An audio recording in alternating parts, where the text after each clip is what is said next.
Before buyer agency, all agents were the sub-agents to the seller. So for those of you who haven't been in the business for a while, don't know that. So we started life, we had a seller. They would hire a listing agent, and the listing agent represented the seller. Now, buyers come along, and they meet an agent one way or another, open houses, ads, you name it. And now they have what we would call, I'm not going to put the B there, we're just going to call it an agent because they're not a buyer agent. That's my point.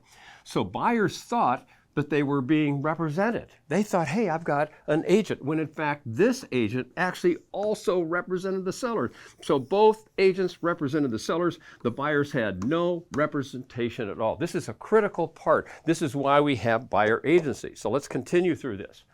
Next, buyers thought they were being represented. The majority of buyers thought, hey, I'm being represented. They were not.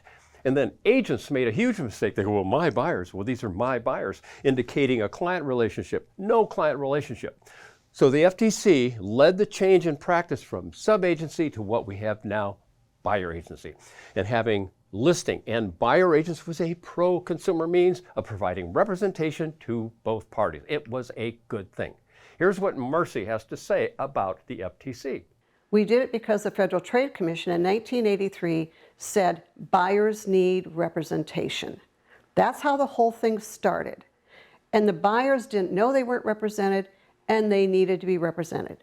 And now we've got the Federal Trade Commission and all these people saying, oops, we might have made a mistake there.